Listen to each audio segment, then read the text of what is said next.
Alright guys, welcome back. So you've already downloaded OneNote in our first video.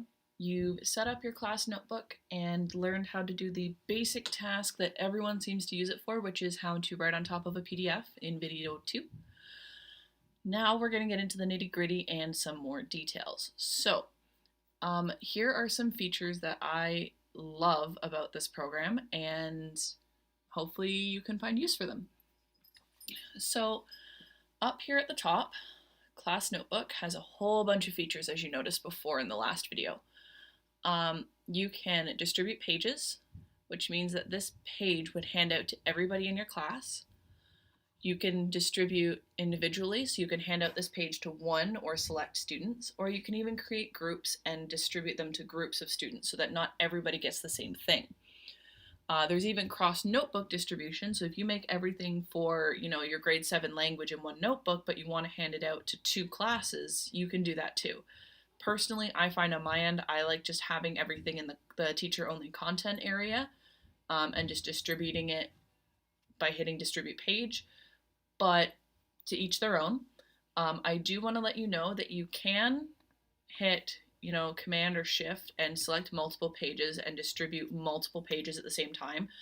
But personally, I find that it does not stay organized.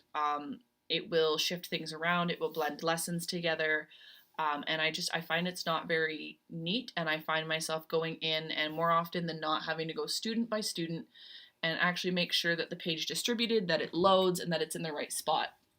So what I do recommend is just doing one page at a time and then distributing that page.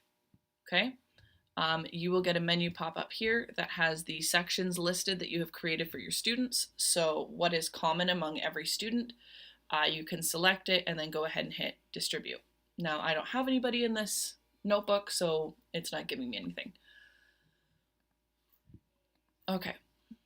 The next thing I love is distribute new section. So if you would like to create a new section, like I've got one named theory, and you want everybody to get one named theory, you can distribute this section, and then that way everybody has it. If you accidentally put something in a student's file, you can copy it to your content library. You can also review student notebooks and student work. Okay, I haven't used this feature too much, but I plan to use it in the near future, and I will probably make a separate tutorial on just my review of this feature.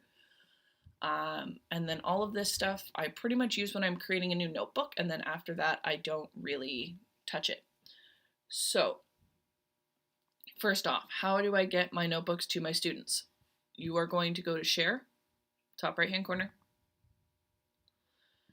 You are going to, and this is the first time that they open the notebook. After this, you can do it a different way. You're going to change this to anyone with link. It automatically expires a year from the day that you do it. And it will generate a link for you if you hit copy link. It generates it, and then you can copy it and paste it wherever you need it to. Wherever you need it to be. Now, after someone has opened the notebook, and kids often struggle with flipping between notebooks and this aspect of it, if they've already opened the notebook, you can go ahead and just right click and click copy link to this notebook. So you don't have to go through that process every time, but if it's the first time they are opening a notebook, you're going to want to use this link up here through the share instead to make sure that, see, it already defaulted back, to make sure that the right people can open it.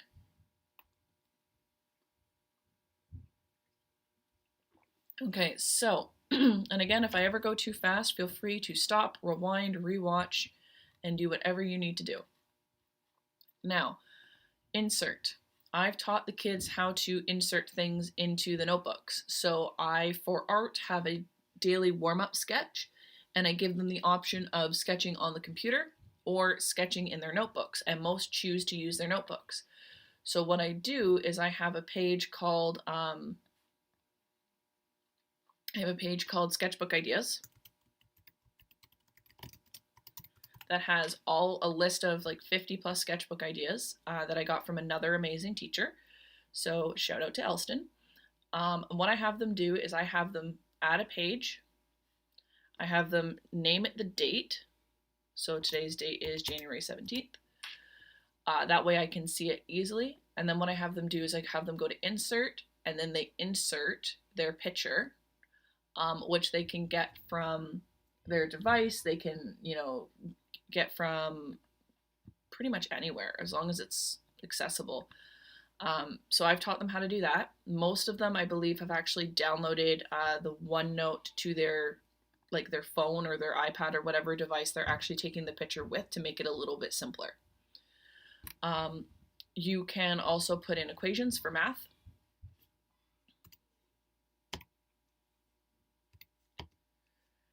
Okay, and it will do that for you. So if you're a math teacher and you're looking at how to do anything like that, you can figure it out pretty easily. Inserting hyperlinks I find very helpful. So the address is where you actually want them to go. The text to display is what do you want the link to say, so it doesn't look ugly. You can leave this blank, but if you want them to go to a specific website and then you just want it to say, like, say YouTube, or you want to say watch now, then that's what would actually display for the link. You can create audio recordings. Okay, so you can actually create audio recordings. You can see it's recording up here. This is really helpful if you are wanting to do anything that's like a lesson and you want to record yourself while you're doing it so that the kids get all of it at the end. Okay, so when I hit stop, that's now my audio recording there. So all of that is in the insert.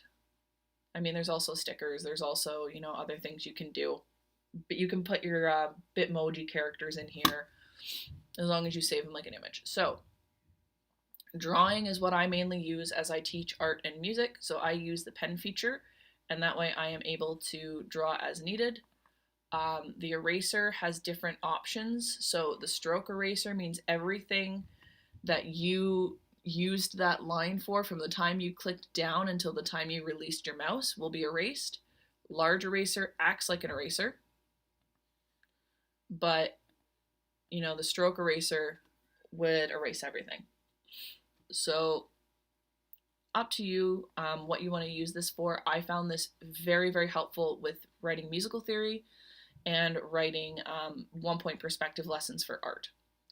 So just to quickly pop over to, say, a music lesson, you can see here I was talking about the bass clef.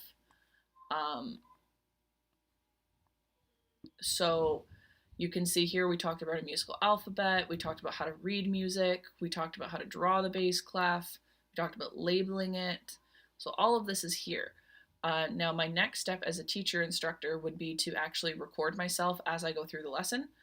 But now that this is done, what I can do is I can actually click on it, go to class notebook, and I can hand this page out, which means that every single student would now get a copy of this page for their notes. Okay? Then what I do is in the teacher area, I've already gone ahead and given them some info sheets that they need to look over that's a little bit neater, and I've gone ahead and given them some activity sheets. So as I went over in the last video, this is a PDF. I've gone ahead and deleted any of the pages I don't want them to do. I've made sure that it is set as a background image, and now the kids can write or type on top of it. So you can see here, I'm still in write mode, but if I go back to draw, I can flip over to text mode and I can go ahead and just type it. If kids are really struggling, like see here, I'm trying to click this box, but it's just automatically going over here, they can write the letters off to the side and then use the text box to drag and drop them into place. Okay. So I think that's there's also the immersive reader. So this is really great for students that really struggle. Maybe they have vision problems or whatnot. So this is really, really helpful. And I haven't used it too much, but I know some of my kids really like it.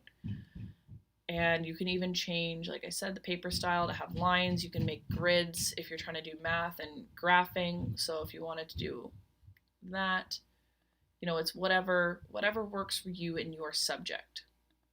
Okay. I believe that's everything I'm going to cover in this video. I believe this will be the end of the series. Nope, actually I have a couple more. So the next video I'm going to talk about how to actually link up if you've got a homeroom notebook like I have here, how to actually tie this into the hub so that way when the kids click into the hub and they have the icon for OneNote that it directs them to this notebook. So that's going to be my next video. All right, see you all in the next one.